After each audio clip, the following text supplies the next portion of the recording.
कैसे मेरे ऑफिस के बॉस ने मौके का फायदा उठाया, यही बताने वाली हूं आपको इस वीडियो में। मेरा नाम सुनैना है। मैं शादीशुदा हूं। मेरी उम्र 34 साल है। मेरा रंग सांवला है। शादी से पहले मेरे कई दोस्त थे।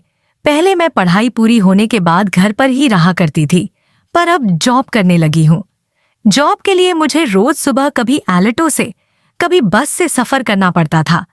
कभी कभी मेरे पति भी मुझे ऑफिस से लाते और ले जाते थे।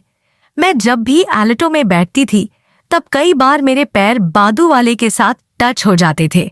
और बस में तो पूछो ही मत, भरी हुई बस की भीड़ में खड़े खड़े कितना घर्षण होता था। लेकिन मैं बस चुप रह जाती थी। मैं ज्यादातर ऑफिस में साड़ी ब्लाउज या फिर सलवार सूट पहनती हूँ। मेरे बॉस 40 साल के हैं, पर एकदम फिट है। वह शुरू से ही मुझे देखते रहे हैं। उनकी नज़र को मैं पहले दिन से ही समझ गई थी, पर मैंने ऐसा दिखाया जैसे मुझे कुछ पता नहीं है।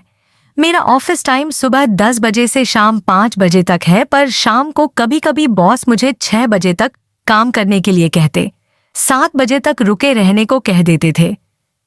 वह मुझे बार बार अपने केबिन में बुलाकर पूछते रहते कि उस फाइल का क्या हुआ, इस फाइल का क्या हुआ। ऐसे सवाल करके मुझे तंग करते थे। मैं ऑफिस में नई नई थी, जिस कारण मुझे ऑफिस का काम ज्यादा नहीं आता था, इसलिए उनको मुझे डांटने का मौका मिल जाता था। वह मुझे डांटते हुए ऐसे दिखते थे जैसे उन्होंने मुझे खरीद लिया हो। शुरू शुरू में मुझे थोड़ा अजीब सा लगता था, पर अब मैं उनकी नज़र को समझ गई हूँ, तो इस बात को एंजॉय करने लगी हूँ। एक बार बॉस ने मुझे देर तक के लिए रुके रहने को बोल दिया। सब लोग चले गए थे। बॉस में और कुछ डिगडॉ करने लगे। वह कहने लगे कि तुम काम अच्छे से करो, मैं तुम्हारी सैलरी बढ़ा दूंगा। तुम्हारी फैमिली में कौन कौन है? तुम्हें किसी चीज की जरूरत हो तो मुझे बताना। उनकी ये हमदर्दी भरी बातें सुनकर मुझे भी अच्छा लगने लगा। हालांकि मैं उनकी मंशा समझ गई थी, इसलिए मैं उनसे तुरंत कहने वाली थी कि गले वाला रानी ही दिला दो, क्योंकि फ्री के गिफ्ट्स मुझे बहुत पसंद है। उस दिन के बाद बॉस के प्रति मेरा थोड़ा सा व्यवहार बदल गया, क्योंकि वह भी मुझसे अब अच्छे से बात करने लगे थे और मुझे मेरी गलती पर डांटते भी नहीं थे। मैं उनसे मुस्कुराकर बात करने लगी थी। मैं समझ गई थी कि अब मेरे लिए सब कुछ सरल हो जाएगा। मेरी सोच के चलते वह भी मुझसे करीब होते चले गए। अब धीरे धीरे हम दोनों एक दूसरे से खुलने लगे थे। रोज जब भी मैं बॉस के केबिन में जाती, तब वह मुझे देखते और मैं स्माइल पास कर देती। उससे मेरे ऑफिस के काम को लेकर भी बातचीत होती, पर उनका अंदाज मेरे लिए अब पहले जैसा नहीं था। मेरे अलावा बाकी सबको इतना डांटते कि कोई कोई तो रस। मैं बहुत खुश हो गई थी। महिलाओं में अपनी ड्रेस को लेकर तारीफ सुनने की चाहत होती ही है। उनकी तारीफ सुनकर मुझे बड़ा मस्त सा लगा और मैंने सोच लिया कि अब मैं और भी सुंदर सी दिखने वाली ड्रेस पहनकर आया करूंगी। अगले दिन से मैं और भी अच्छी अच्छी साड़ी और ब्लाउज पहनकर आने लगी। एक दिन जब मैं बॉस के केबिन में गई, तब मैंने साड़ी की सेफ्टी पिन नहीं लगाई थी। बात करते करते मेरे साड़ी का पल्लू नीचे गिर गया, लेकिन मैं बात में इतना व्यस्त थी कि पल्ली उठाना ही भूल गई। पर 10 सेकंड के बाद मुझे समझ आया।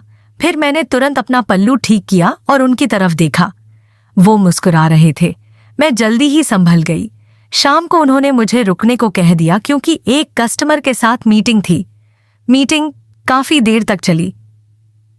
अब तक शाम के 7:30 बज चुके थे।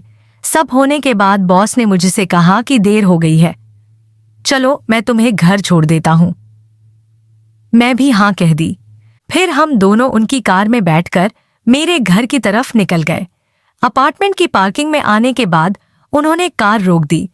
मैं बोली, सर आए ना घर पर, काफी पी लेते हैं। बॉस बोले, नहीं, फिर कभी आऊंगा। मैंने अपनापन जताते हुए कहा, नहीं सर, अभी चलिए ना, वैसे भी मेरे पति आपसे मिलना चाहेंगे। ऐसा सुनते ही वह बोले, ओके चलो फिर। लिफ्ट से होते हुए हम दोनों मेरे घर पर आ गए।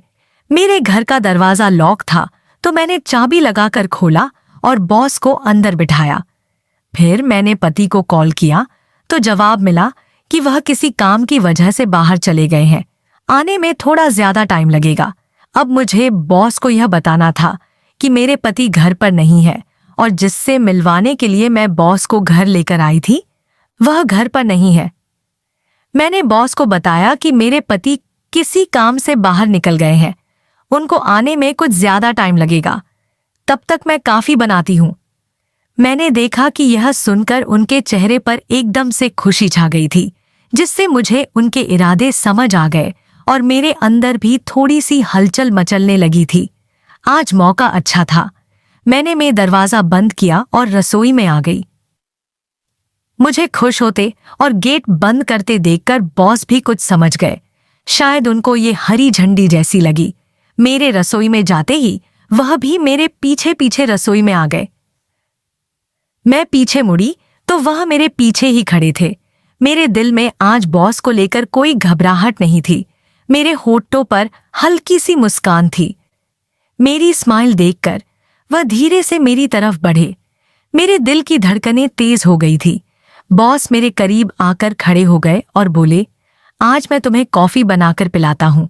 मैं बोली, सर बस कीजिए, मेरे पति आ जाएंगे। बॉस बोले, मैं तो उनका इंतजार कर रहा हूं। उन्होंने ऐसे बोला कि जैसे मैं अपने होश को बैठी। मैं मस्त होने लगी थी। मैं मराठी में बोले जा रही थी। वह मराठी अच्छे से समझते थे और जवाब भी मराठी में ही दे रहे थे। मुझे भी बहुत अच्छा लगने लगा।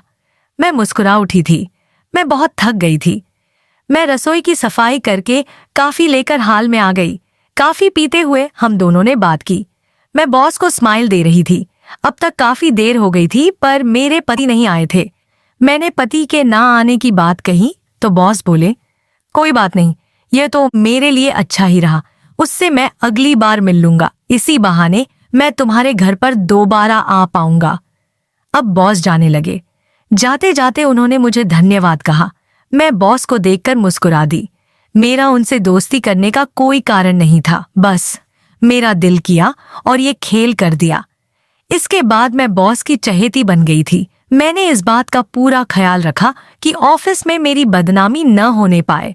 बॉस के साथ ऑफिस, घर और होटल ऐसी कोई जगह नहीं बची जहां हम दोनों ने घूमने फिरने का मजा न लिया हो।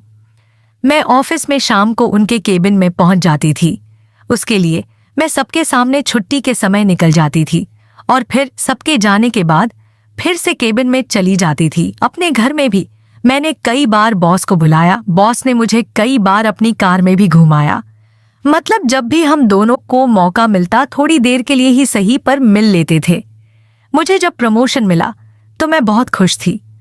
तो दोस्तों, ये थी आज की कहानी। आपकी क्या राय है इस कहानी पर? हमें कमेंट करके जरूर बताएं। वीडियो अच्छी लगी तो लाइक करें, शेयर करें और इस छिनार भोजी चैनल को सब्सक्राइब करें। धन्यवाद।